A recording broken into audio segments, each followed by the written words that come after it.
Soy Joshua Herrera y esto es Despegue Digital. Bienvenidos. Florencia Herrería en Despegue Digital. ¿Cómo estás, Flor? Bienvenida. Hola Joshua, ¿cómo estás? Muchas gracias por la invitación y por el espacio. No, el gusto es mío. Bueno, veníamos conversando desde ya un par de semanas. Se pudo dar, muy contento por eso. Así que nada, decirte que te sientas cómoda. Eres una persona a quien le tengo mucha estima, mucha buena referencia por trabajos que hemos tenido juntos. Pero bueno, antes de entrar en tema, esto ya yo te lo había comentado tras cámara, pero ahora es bueno mencionarlo acá. A mí no me gusta presentar a los invitados, así que yo dejo que ustedes se presenten.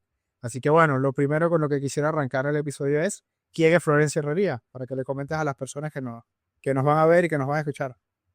Bueno, muy bien. Em, Siempre me gusta en presente continuo la pregunta, ¿no? De como de quién está siendo hoy, porque creo que estamos en constante evolución. Así que bueno, ¿quién está siendo hoy Florencia? Es, bueno, una especialista en marketing digital. Hace más de 7 años que trabajo con startups, pequeños emprendimientos y empresas de software. Siempre mi lema es humanizar marcas, ¿sí? En un mundo sobre todo tan pragmático y tech que estamos viviendo, que bueno, ya lo vamos a debatir más adelante, es necesario mantener el toque humano y contar buenas historias, que esa es la mayor parte de mi trabajo, ¿no? Aprender a contar la historia de tu marca y hacer que la gente se fidelice y empatice con eso. Así que bueno, es algo que me apasiona, sobre todo que yo no vengo del mundo del marketing. Yo en realidad, en principio, volviendo para atrás en el tiempo, estudié relaciones internacionales, pero lo bueno de esa carrera, que está muy vinculada al mundo diplomático, las negociaciones y demás, es que te da muchas habilidades blandas que al final terminé implementando en mi día a día. Así que bueno, la vida misma me fue llevando al mundo empresarial, comercial. Y bueno, siento que hoy no es que colgué mi título y lo abandoné, sino que al contrario, todo me dejó un montón de habilidades con las cuales he tenido un crecimiento exponencial. Buenísimo. Bueno, lo primero que voy a decir es que no recordaba eso. Me hiciste acordar de un amigo que entrevisté hace un par de episodios, creo que fue en el 8. Se llama Daniel, él también es venezolano. Y bueno, él es diseñador gráfico, pero toda la vida pensé que era diseñador gráfico, hasta que la entrevista me dijo que realmente estudió Derecho, estudió Leyes en Venezuela, Wow. y se dedicó siempre al diseño gráfico y lo aprendió de forma, eh, por su cuenta, digamos, este, muy de la experiencia del día a día, tomando proyectos y todo. Así que se ve que acá en el marketing, desde hace unos años, no es algo nuevo, digamos, que esto pasa el dar un salto de una disciplina a otra. Así que bueno, está bueno conocer por ahí esto de lo que es realmente tu background, de dónde vienes. Presentando ya así el tema oficialmente, había varias cosas con lo cual veníamos conversando de qué se podía hablar en el episodio de hoy, sobre todo porque tú vienes a un mundo que a mí me encanta, que es el mundo de las startups en general. Yo he estado más intermitente, he estado en algunos proyectos, salgo, he estado como consultor, fui parte también de un proyecto de una startup acá en Córdoba, que es donde me encuentro ahora.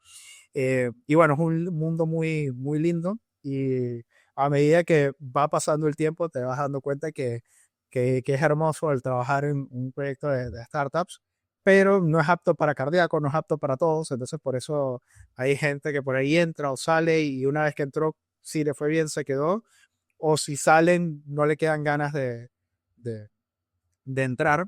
Pero bueno, no nos vamos a enfocar tanto en hablar de startups, pero sí vamos a tocar un tema que va muy de la mano con ellas y tiene que ver con algo que conversamos hoy en día todos, que es algo ya muy normalizado, que es la inteligencia artificial.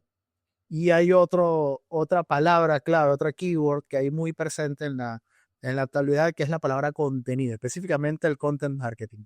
Entonces hoy vamos a combinar dos elementos que están muy presentes y que afortunadamente se han normalizado mucho, que son la inteligencia artificial y el content marketing. Ya no es tan complejo tener que explicarlo como hace unos 6, 7 años atrás, que aunque eran términos medianamente conocidos, era complicado.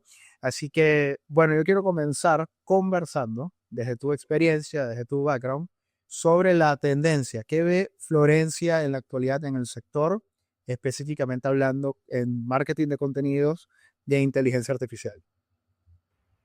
Bueno, buenísima la pregunta, sobre todo arrancando un nuevo año, ¿no? Y cada vez más vertiginoso porque, de nuevo, vemos en el mundo tecnológico que hay cada vez cambios muy acelerados en poco tiempo. Incluso nosotros como seres humanos es muy difícil hasta poder acostumbrarnos.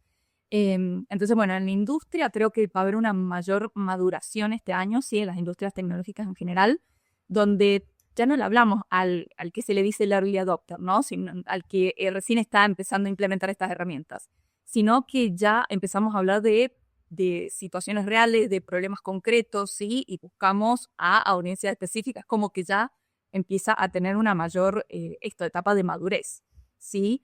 No obstante, yo veo una paradoja, ¿sí? Así como estamos en esta etapa de maduración, también pasa que la adopción sigue siendo dispar, ¿sí? Podemos ver empresas que están súper avanzadas en el tema de adopción digital de nuevas herramientas, en tanto datos, inteligencia artificial, automatización, etcétera, pero a su vez quizás pequeñas y medianas empresas que quieren forzarlo, quieren entrar a la conversación por todo este entusiasmo que se genera por estos nuevos conceptos que aparecen, pero que no entienden el cómo o el para qué lo necesitan y qué tan necesario es que sumen estas herramientas.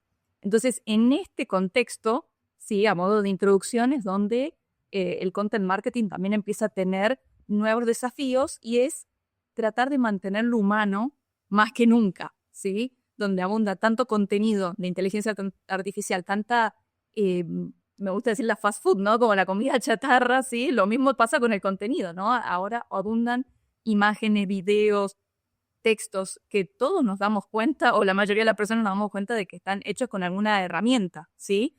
Entonces, hoy la ventaja competitiva es mantener el toque humano y no significa ser reticente a estas nuevas herramientas, sino todo lo contrario. Hay un concepto muy bueno que apareció hace poco, se llama la economía del copiloto. Y es decir, el humano y la inteligencia artificial van de la mano, ¿sí? Dentro de la cadena de valor. Entonces, tomar al ser humano como el centro, ¿sí? Que siga siendo esa ventaja competitiva, pero que su coequiper sea alguna herramienta de inteligencia artificial. Esa es la mayor premisa, no negarla, no que deleguemos absolutamente todo a nosotros, pero sí que sea un ayudante más en nuestros procesos. Eso creo que es la mayor tendencia, empezar a implementar la economía del copiloto y a su vez generar experiencias cada vez más personalizadas, ¿sí? Ya en esta etapa de madurez, donde queremos ir a problemas concretos y a públicos específicos, como bueno, empezar a utilizar la data, ¿sí? Data en tiempo real. Hay muchas empresas también que están implementando soluciones de analítica de datos para entender, bueno, a qué hora consume tal persona, en qué momento del día hay más hombres y mujeres comprando determinado producto. Entonces, todos esos patrones de comportamiento generan resultados que también sirven al marketing de contenidos. ¿Sí? Si vos ya sabes, por ejemplo, que los miércoles en la tarde tenés más mujeres comprando un determinado producto en tu e-commerce, bueno, podés generar newsletters avisando de promociones, podés generar pautas publicitarias para ese día.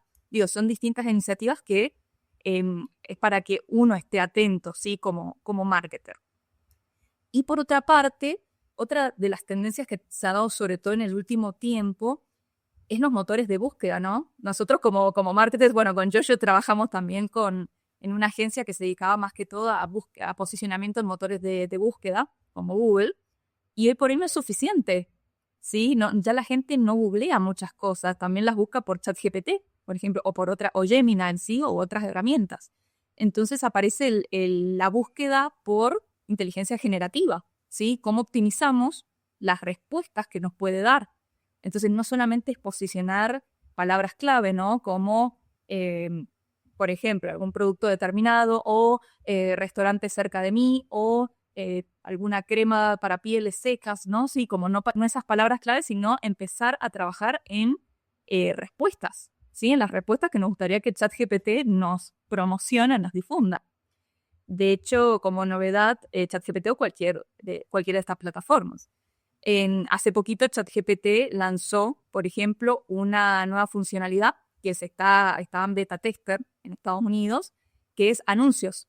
Ahora en ChatGPT se pueden pagar anuncios para promocionar tus marcas.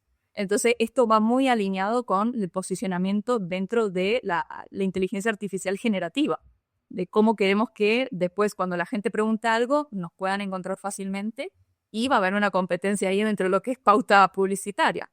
Entonces es muy interesante cómo ahora ahí está de nuevo esta economía del copiloto donde muchas cosas que como marketers conocíamos siguen permaneciendo, pero con una complejidad que nos obliga a ayornarnos, a informarnos, a capacitarnos y, bueno, y mucho prueba y error, ¿no? De empezar a testear con respecto a nuestros proyectos.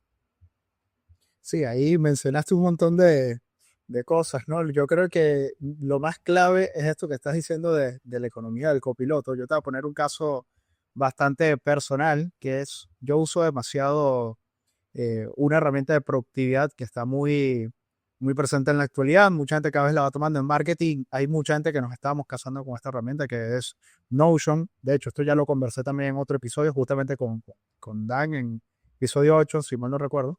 Y, y nada, prácticamente con Notion, hoy por hoy, con la asistente, puedes hacer prácticamente lo que necesitas para ser productivo. Le puedes pedir que transcriba reuniones, le puedes pedir que te agende alguna tarea, le puedes pedir que te arme tablas, le puedes pedir que te delegue algunas tareas. eh, y eso que puedes pedir que te ayude a encontrar algún archivo que no encuentras, que antes a nosotros nos pasaba, los que venimos a la escuela de Google Drive, nos pasaba que tenemos que entrar en Google Drive 3, 4, 5, 7, 10 carpetas para ver dónde era que estaba. De repente, si yo había creado una carpeta, pero estaba en tu Drive y no en el mío, era mucho más complejo poder encontrarlo. Entonces, son cosas que por allí a veces no ahí mencionamos cómo se van acercando a nosotros y cómo nosotros lo vamos adoptando tan rápido y la vamos normalizando de cierta forma. Y mencionaste otra cosa que a mí me pareció interesante, que es el tema de buscar en este tipo de herramientas. Tanto es así que hoy por hoy los teléfonos, yo soy usuario de Motorola y los teléfonos ya te vienen con inteligencia artificial. Fíjate, a mí me pasa que, de hecho, ahorita que mencionaste Google, se activó el asistente del teléfono, por eso hay una parte que estaba como viendo si un costado era porque se había activado.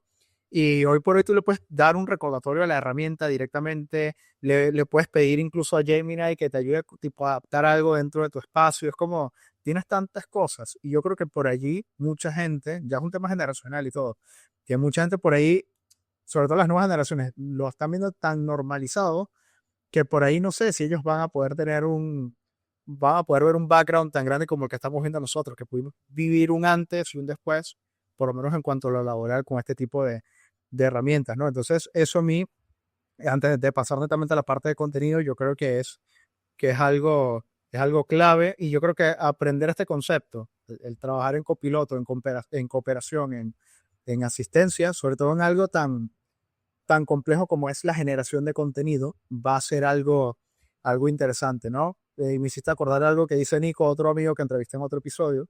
Él trabaja mucho con SEO y él decía que si bien la inteligencia artificial está entrando, dice, hay principios sine qua non dentro del mundo del SEO que no van a cambiar. Y parte de eso tiene que ser que tu contenido realmente sea funcional a la audiencia. Entonces, puntualmente, no sé si tú coincides con este criterio, pero yo creo que la forma en la cual la gente va a buscar el contenido sí va a cambiar, que va a comenzar a hacer este tipo de herramientas, pero yo creo que los principios universales, que es si el contenido es bueno, si asiste, si realmente soluciona, creo que eso no va a variar. No sé cómo lo ves tú, Flor. Sí, sin duda, coincido completamente y volvemos a lo mismo, ¿no? Es la humanidad como ventaja competitiva, en este sentido de que el contenido sí va a seguir siendo prioritario en cuanto a la toma de decisiones de una persona, si te va a hacer clic o no, o si va a comprar o no.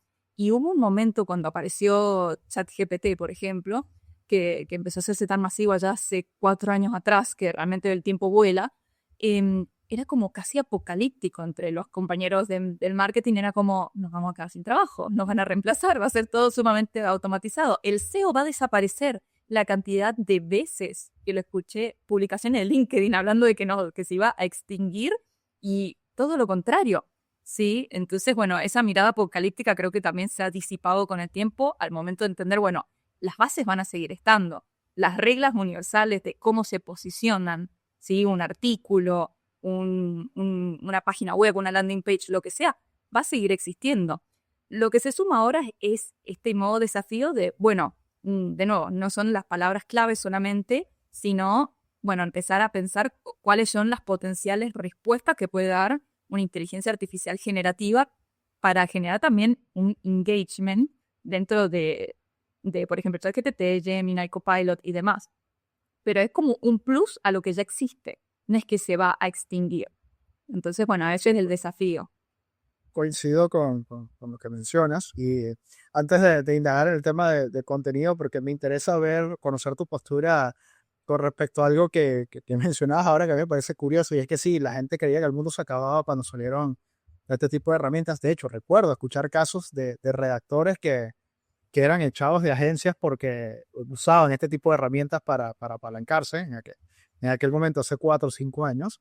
Eh, pero bueno, yo coincido contigo que es parte de tener que adoptarlo, de ser parte de esto, por lo cual no debería ser nada nuevo y a medida que van surgiendo nuevas herramientas uno debería irlo adoptando. Pero yo creo que acá hay algo que se comunica mucho por debajo de la mesa y es que están diciendo que el content marketing cambian. A mí me gustaría conocer tu postura en la actualidad, ahora en pleno 2026 que nos encontramos, porque en estos días justamente hablaba con alguien muy cercano a mí en temas personales y me compartió un meme que decía, yo ahora cada vez que veo algo, tengo que hacerme la pregunta si es IA o no, porque veníamos conversando del caso que ocurrió del famoso video de la chica que quería aparentemente llevarse un canguro en un avión. ¿Te acuerdas? Que se ve así Exacto. con el boarding pass. Y me decía, mira, se ve tan real que uno realmente cree. Y digo, bueno, sí, hay cosas que vas a ver que lo que va a ocurrir ahora es que va a ocurrir algo parecido como lo que ocurre con X. Por ejemplo, antes Twitter, que X cuando tú difundes una información que es con IA o una información que es viejo o algo sacado de contexto, automáticamente la herramienta te da el contexto abajo y te dice realmente de dónde viene la fuente. Entonces yo creo que parte de lo que va a pasar ahora con el contenido es que mucha gente va a comenzar a cuestionar el contenido que tiene al frente, porque a medida que este tipo de herramientas se vayan perfeccionando, va a ser un poco más complejo poder distinguir, ¿no? Que sobre todo en ese material, en el audiovisual. ¿Cómo lo ves tú? Y ahí creo que juega un tema ético más que todo, porque todavía no tenemos regulaciones, ¿sí? Hay tantos vacíos legales que también se está generando a ese aprovechamiento, ¿no? De generar contenido audiovisual por doquier, ¿no? A tal punto bueno, no sabemos, podemos distinguir y eso a futuro, haciendo paréntesis, el impacto que puede tener a nivel de cognitivo en nosotros va a ser terrible. Entonces, bueno, está bueno como empezar a nivel ético en tener estas conversaciones de, bueno, qué es lo real y qué no lo es, ¿sí? Porque es cada vez más grave, incluso, bueno, todo lo que es deepfakes, de cómo toman rostros o identidades de otras personas y también se generan contenidos. Entonces, bueno, creo que es un tema realmente interesante filosóficamente para poder conversarlo. Pero bueno, volviendo a tema marketing, de nuevo, el contenido abunda y estamos saturados. Esa es la realidad. Hoy tenemos un montón de videos, de imágenes, de textos y demás que todo el tiempo corren y corren. Entonces, hoy la verdadera pregunta es, ¿cómo hacemos para captar la atención de las personas? Entonces, ahí ya entra, para mí, la creatividad humana en juego. ¿Sí? Ya no es una voz hecha por inteligencia artificial con un guión que probablemente lo hiciste con un prompt y un par de imágenes que quizás las sacamos de Midjourney, sino la creatividad humana detrás de todas esas estrategias, ¿sí? Entonces, bueno, ahí volvemos de nuevo a esta idea del copiloto, ¿sí? Del trabajo en copiloto, de nosotros somos quien pilotea la nave, quien dirige, quien maneja la estrategia, y en ese sentido, bueno, es la manera que a mí me gusta trabajar dentro del content marketing, de primero hacer el ejercicio mental también para no perder, como vos bien me dijiste, Joshua, nosotros somos una generación bisagra, ¿sí? Que venimos de un mundo analógico, donde antes nosotros éramos lo que creíamos, nosotros éramos lo que creábamos, lo que diseñábamos. Entonces, bueno, no perder esa habilidad. Siempre me gusta recordarle primero pensar yo la estructura de una estrategia y ayudarme por una cuestión de eficientización con las herramientas de la inteligencia artificial, ¿sí? Creo que esa es la mejor manera de poder balancear. Sí, ahí entran. Tú mencionabas ahora algo que a mí me resonó bastante, el tema de la creatividad humana, que sin duda va a tener un peso enorme. Fíjate, yo hace no mucho estuve trabajando en una agencia de Buenos Aires, que ellos, contrario a otra agencia en la que había estado, en otras agencias que había estado, te promovían mucho más el uso de este tipo de herramientas. Te doy un caso puntual. Ibas a una reunión y con un cliente en una agencia full de growth marketing y de performance marketing, y tú de repente, yo, porque todavía tengo ese hábito de tomar notas un poco manual, y bueno, adjuntaba un mail, y recuerdo que me retaron porque me decían, pero si tienes una herramienta que transcribe por ti y le puedes pedir a otra herramienta que te haga la minuta, para que tú envías un mail con 4 o 5 líneas medio mencionando qué fue lo que se conversó. Entonces, eso a su vez lo llevamos a un tema de copies, a su vez la forma en la que se armaban las creatividades ya a nivel más creativo, ¿no? Donde el concepto acá en esta agencia era, las herramientas son justamente eso, herramientas, queremos que las uses, para eso están, úsalas, pero que no se quede de lado tu criterio. Y es lo que pasa en la actualidad con un montón de cosas. Fíjate, yo trabajo mucho con paid media, y ahorita está pasando algo, desde hace ya un año que está pasando, y es que desde que cambió el algoritmo de Meta, y ahora con Google Ads está pasando lo mismo, prácticamente no tienes ni que segmentar, ya no tienes que trabajar audiencias, ya no tienes que trabajar cosas como las trabajabas antes, sino enfocarte netamente en la parte creativa.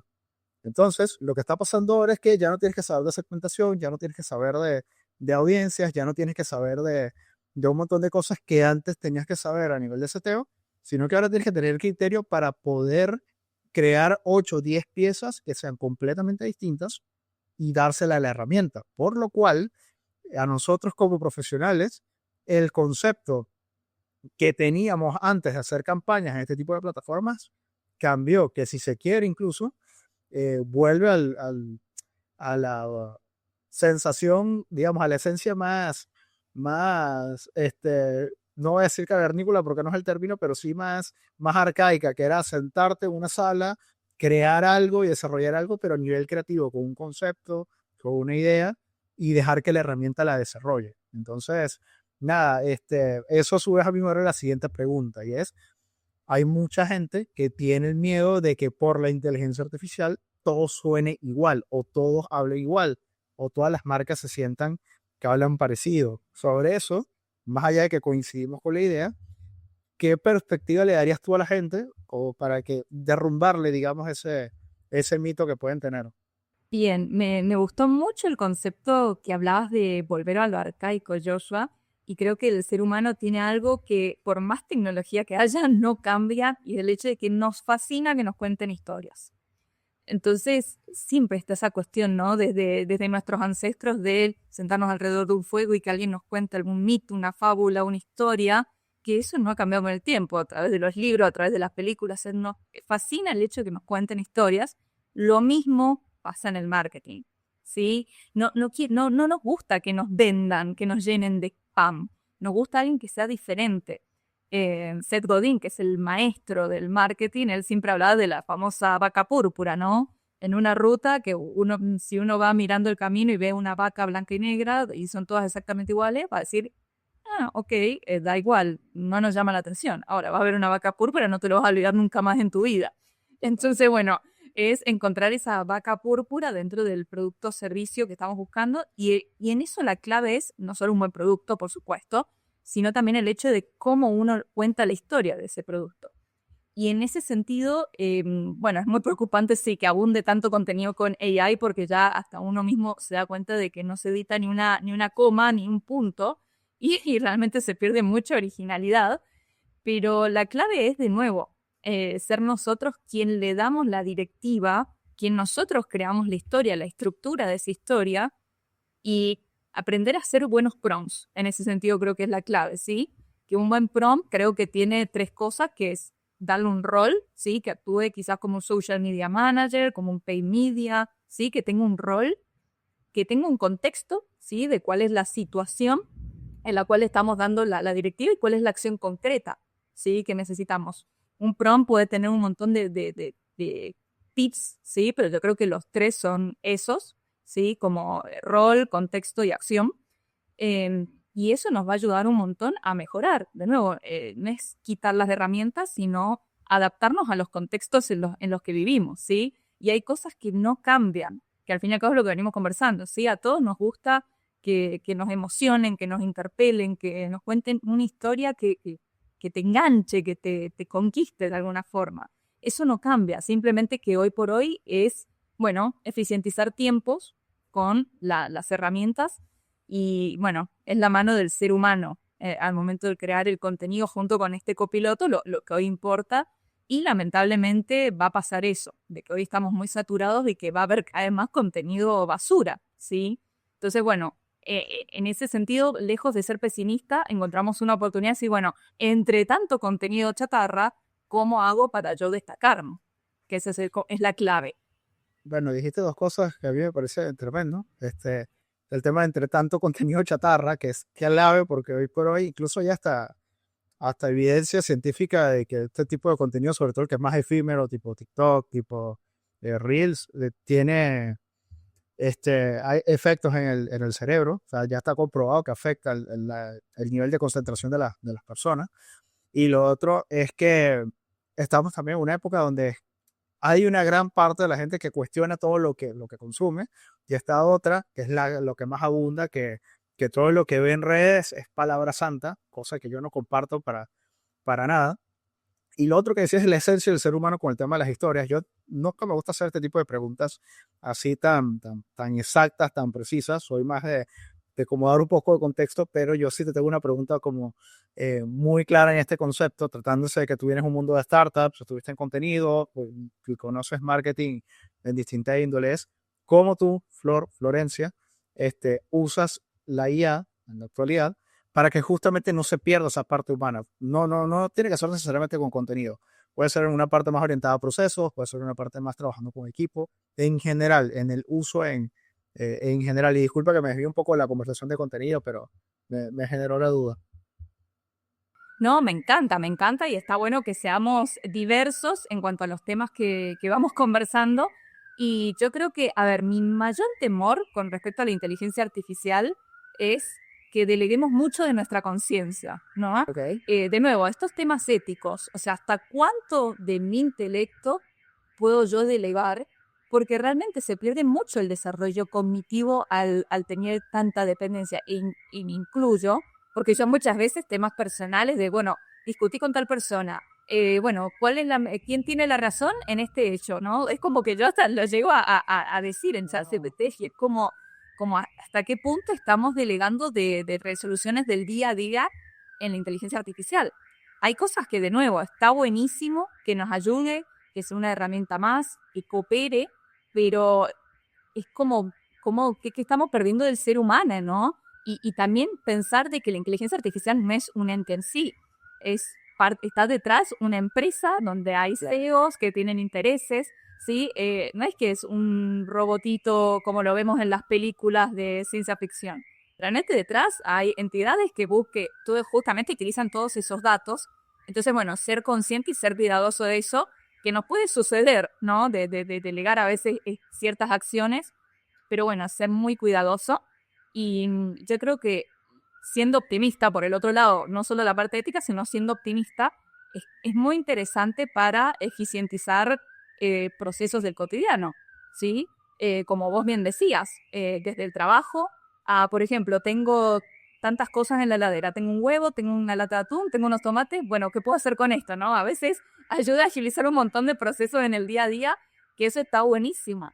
Entonces, creo que también está bueno ese juego que uno puede tener con la inteligencia artificial, pero de nuevo, no hay que olvidarse del criterio, del pensamiento lateral, de todas estas habilidades que nosotros tenemos como seres humanos, porque tampoco está bueno delegarlo en una herramienta que, de nuevo, es una herramienta que es de una empresa de Silicon Valley, ¿no? Es como, bueno, tener cuidado también con ese tema de privacidad de datos.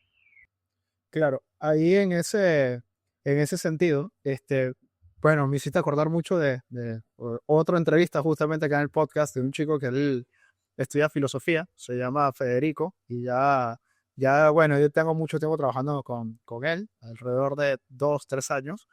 Y bueno, una cosa que tú mencionaste es el tema de los intereses, que muchas veces lo dejamos de lado, y, y bueno, es clave. No vamos a ahondar mucho en eso, pero sí es una perspectiva interesante, sobre todo para el tema de manejo de datos, para el tema de manejo de información, porque por ahí acostumbramos mucho incluso hasta hablar de temas demasiado personales con este tipo de herramientas que no, que no está tan bueno. Me hiciste acordar de un meme que vi en estos días que decía que hay personas que prefieren entregar el WhatsApp antes que lo que conversan con ChatGPT, porque a veces conversan unas cosas que tú dices, bueno, ya se excede, ¿no? Pasa cierto límite. Horrible. No, es terrible. Y lo otro es que, hablando un poco más de ti, del tema del uso, una cosita que estuvimos conversando tras cámara, es el tema de que tú también trabajas con algo, además de contenido, además del tema de IA, además de trabajar en general con startups, y es un rol que por ahí mucha gente no conoce, que es el tema del Engage UX. Entonces, por ahí, si puedas comentarnos un poco primero de qué se trata, y segundo, cómo este tema, el UX, sobre todo con el marketing, está tan vinculado, porque siento que mucha gente no le da el lugar que debería de tener. Totalmente. Y la experiencia usuario es clave. Yo me atrevo a decir como marketer que para mí es materia obligatoria el hecho de aprender, aunque sea las nociones básicas de lo que es experiencia de usuario en sí. Porque nosotros no solamente vendemos, sino que, valga la redundancia, tenemos que generar una experiencia para que nos elijan, ¿sí? Es, de nuevo, deleitar a las personas con una historia, con un buen producto, de generarles todo un caminito, no solo desde que no nos conocen hasta que compren, sino también el postventa, ¿no? Y todo eso es una experiencia. Y eso no lo podemos olvidar nunca desde el marketing, porque bueno, a veces, lamentablemente, sobre todo cuando uno trabaja quizá con empresas o pequeñas y medianas empresas, tiene que cumplir objetivos comerciales y a veces se desvía el foco y no nos podemos olvidar de empatizar con las audiencias, ¿sí?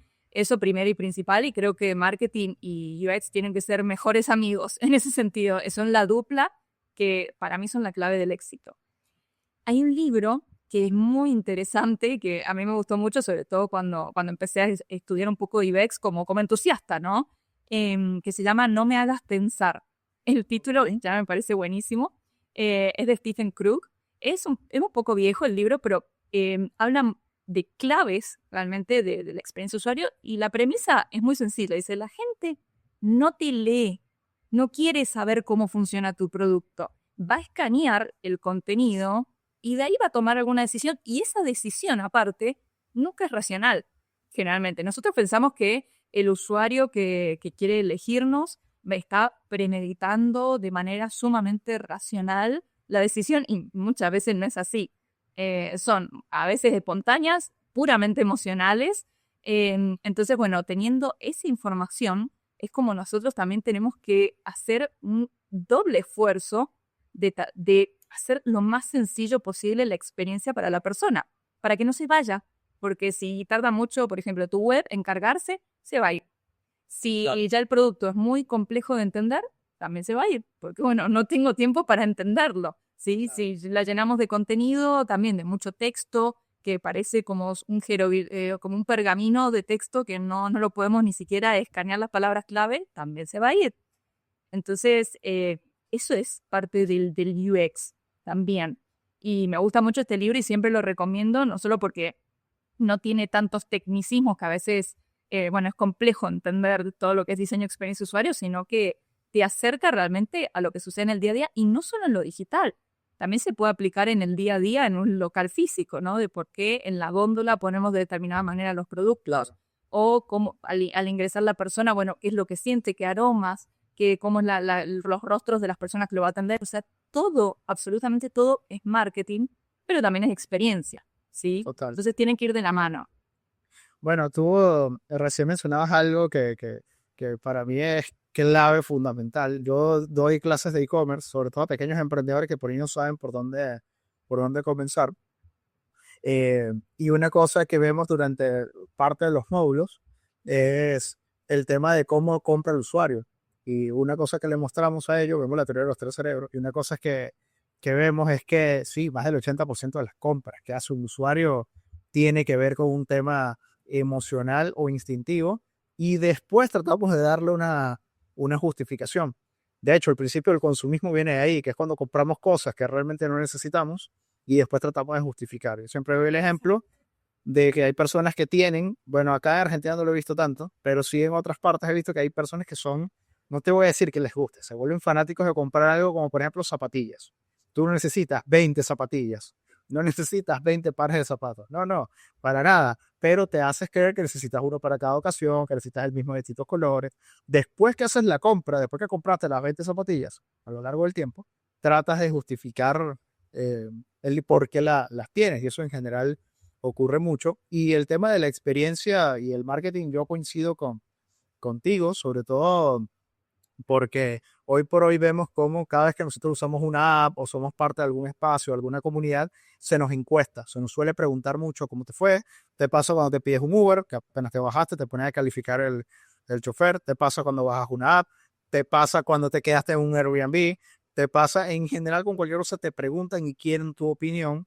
Te pasa cuando vas a buscar un negocio en Google y ves el Google My Business y ves cuántas estrellas tiene. En general quieren preguntarte cómo fue tu experiencia, porque en función a eso se puede saber qué mejorar, 2, con qué urgencia mejorar, y número 3, especialmente cuál es lo más crítico a tener que mejorar en el momento. Así que coincido contigo que es algo clave, sobre todo desde el punto de vista comercial, que al final todo lo que hacemos en marketing apunta a esto, a lo comercial. Así que coincido contigo. Te tengo un par de preguntas más, 2 preguntas más para cerrar. Adelante. Lo primero es, bueno, desde el punto de vista comercial, ¿con qué desafío te has topado? Sobre todo porque estás en un rubro que lo comercial, no te voy a decir que es importante, es vida o muerte. De hecho, antes de que me respondas la pregunta, yo siempre le recomiendo a la gente cuando me pregunta sobre startups, que vean una serie que se llama Silicon Valley, que está en Max, en HBO Max, que aunque es una comedia, te presenta cómo es el dinamismo en Silicon Valley con el mundo de las startups. Y parte de lo que ocurre en la serie es justamente un emprendimiento y ve cómo lo mantienen a flote con la parte comercial, la parte de ingresos, digamos. Entonces, quería conocer eso, cómo lo ves, pero puntualmente desde ese escenario, el rubro de startups que es tan esencial, la parte comercial, digamos. Bien. Bueno, vos mencionaste la serie Silicon Valley que te digo, me da risa, pero también escalofríos de lo precisa que es, porque ya han pasado 10, 12 años de esa serie y es exactamente cómo se maneja hoy el mundo de las startups, porque un poco se ha exportado la mentalidad Silicon Valley, ¿sí? A tanto la Argentina como en el resto de países de Latinoamérica, de cómo tienen que crecer un negocio. Y bueno, vos bien lo sabés que vos trabajás mucho en growth marketing, ¿sí? A tal punto, la mentalidad de Silicon Valley ha crecido que hoy hay un subárea dentro de marketing que es de crecimiento. O sea, el objetivo final es crecer, ¿sí? O sea, imagínate lo relevante que termina siendo en el ecosistema de las startups este nivel de agresividad, si se quiere, ¿no? Porque la realidad es esa. Hay mucha competencia hoy. La realidad es que en el mundo tecnológico se ha saturado de ofertas, sobre todo con el boom de la inteligencia artificial y de los datos. Muchas realmente no pueden seguir en el camino. Es más, si no me equivoco, creo que 5 de cada 10 startups en Argentina no pueden concretarse en el lapso de 5 años. O sea, la mitad no puede continuar. O se tienen que transformar, las restantes 5, si sobreviven, tienen que retransformarse. Entonces, bueno, es un ambiente sumamente complejo y más aún para desarrollarse en el mundo comercial, ¿sí? Entonces, yo siempre pienso lo mismo de no vender promesas, que creo que ahí es donde está el gran cuello de botella entre producto y ventas, de que a veces tratamos de, por vender lo que sea, inventar cosas que después producto no lo puede cumplir. Eso ya es la primer falla, sin duda. Y segundo, bueno, las habilidades blandas, ¿no? Siempre volvemos como al centro de la conversación, que es el humano como ventaja competitiva. Me gusta mucho destacarlo porque realmente es eso, de poder deleitar a las personas con lo que realmente necesitan.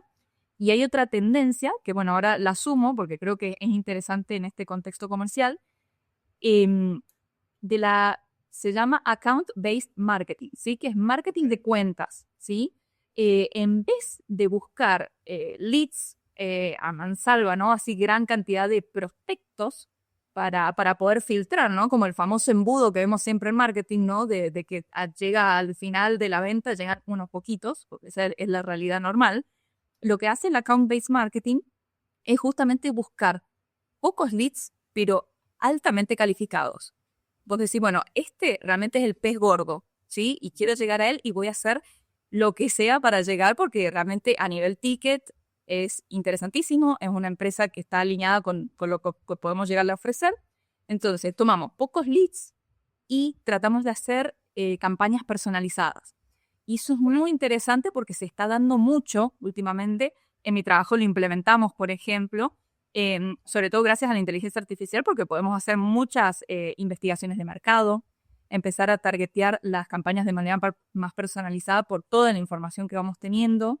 Hacemos toda una búsqueda por los perfiles de LinkedIn, por ejemplo, como para estudiar, bueno, quiénes son los tomadores de decisiones, porque ahí está otro desafío dentro de los negocios B2B, que no le estás hablando a una sola persona, a un solo usuario, sino a tomadores de decisiones dentro de una empresa.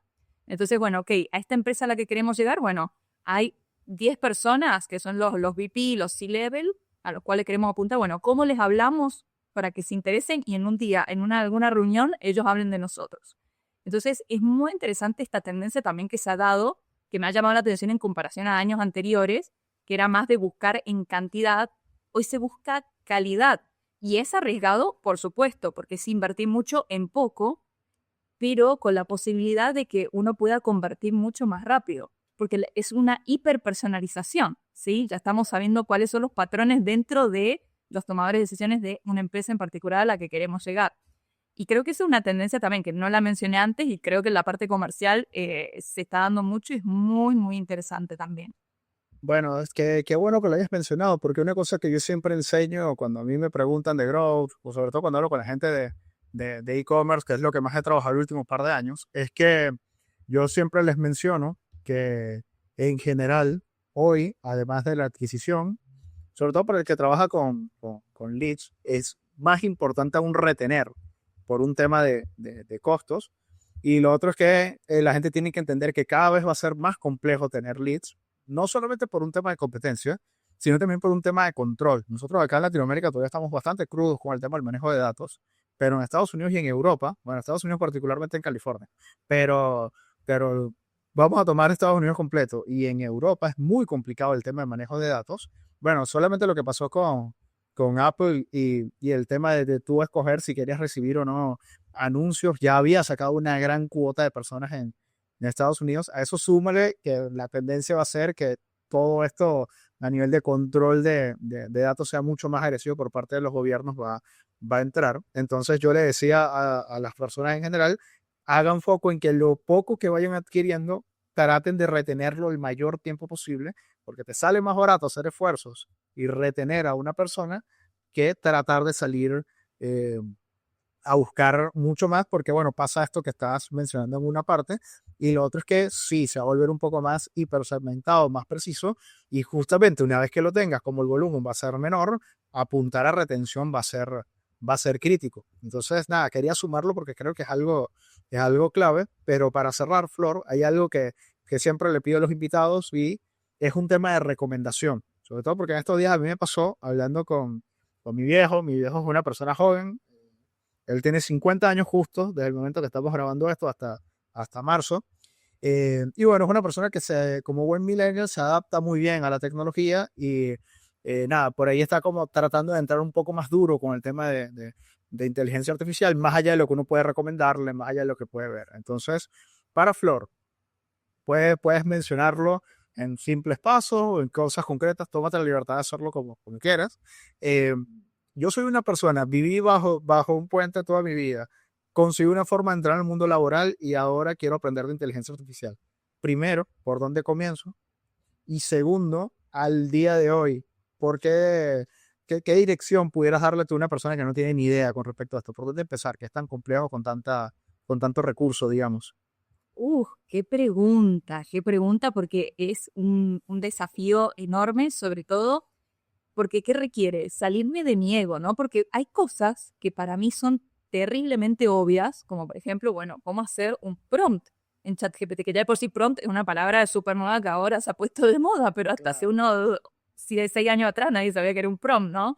Entonces, cosas que a uno le parece obvio, es muy difícil explicárselo después a un otro. Entonces, ese ejercicio mental de, bueno, como vos decís, alguien que acaba de salir de la caverna, ¿no? De un puente, de lo que sea, explicarle todo esto es súper difícil.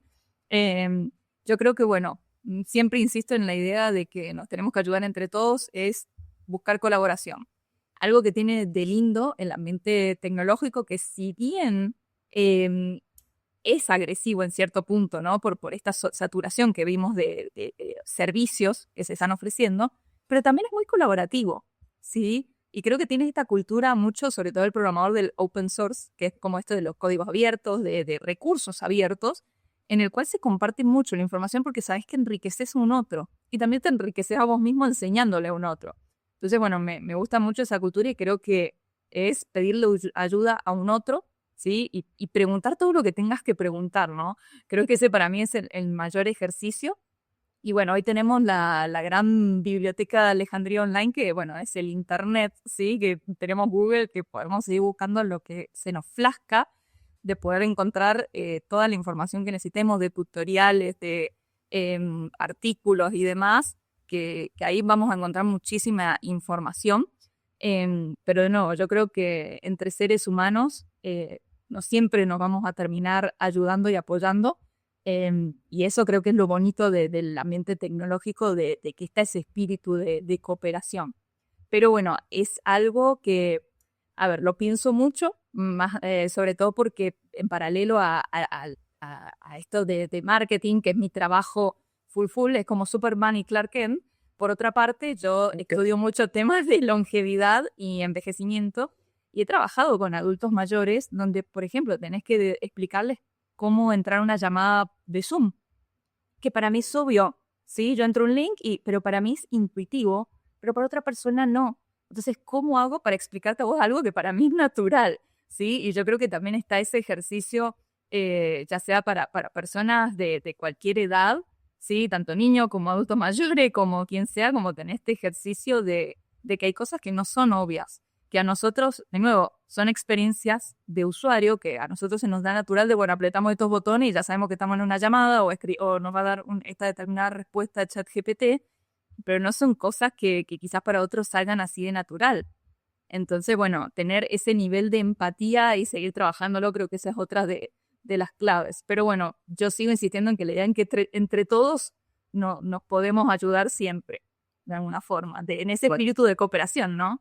Claro, un tema de cooperación, de fraternidad, se aplica el término y un tema de asistirse. Yo grababa en el último episodio del año pasado, 2025, yo decía que una cosa que vamos a ver mucho este año es el tema de comunidades en general. Y un principio que tienen las comunidades es que están llenos de recursos para tratar de ayudar a personas con algo. Por ejemplo, hoy tú entras a school.com, y tienes una infinidad de comunidades de algo tan básico como alimentarse, o algo más técnico abocado a la programación, por ejemplo. En general tienes un montón de cosas. Yo, por ejemplo, Notion, si bien me he formado, me certifiqué y todo, hay un montón de cosas que he aprendido en una comunidad justamente en la que estoy siendo parte, que a veces arrojo una pregunta que de repente con GPT me lanzo un testamento y digo, bueno, no le encuentro la respuesta a esto, no le encuentro el sentido, pero haciendo la pregunta puntual en School, hay personas que me dicen, prueba haciendo esto, esto y esto, o nos juntamos en una meet y me explicas qué es lo que quieres hacer, y yo te digo más o menos cómo lo podemos hacer y vemos si está ok. Entonces yo comparto mucho eso de tratar de asistir, de ayudar a la gente con respecto a este tipo de cosas. Y mencionaste algo, una palabra que a mí me fascina, que es el tema del ego, sobre todo porque, bueno, en el rubro de marketing pasa mucho. Que bueno, ya cuando uno tiene trayectos, cuando uno trabaja en proyectos, uno primero da por hecho un montón de cosas y segundo, cree que hay mucha gente que o no sabe más que uno, o hay cosas que pasa lo contrario. Uno dice, bueno, pero ya debería saber esto porque uno ya lo sabe. Entonces comparto muchísimo ese pensamiento que tú dices, pero bueno, Flor, ya tenemos casi una hora de episodio. Muchísimas gracias por venir. Tras cámara te lo dije, lo digo ahora acá. Está además decir que va a haber un segundo episodio, así que me gusta, quedaron muchas cosas por ahí para seguir conversando que quiero que recuperemos. Así que nada, agradecerte el tiempo, gracias por la buena disposición siempre y por la buena onda. Y bueno, nos veremos entonces en otra ocasión. Gracias a vos, Joshua, y increíble el espacio que estás generando, no solo para hablar de marketing, ¿no? Sino de temas que hoy en la actualidad son más necesarios que nunca, así que gracias a vos por crear y co-crear con un montón de personas este espacio que está buenísimo. Así que gracias por todo.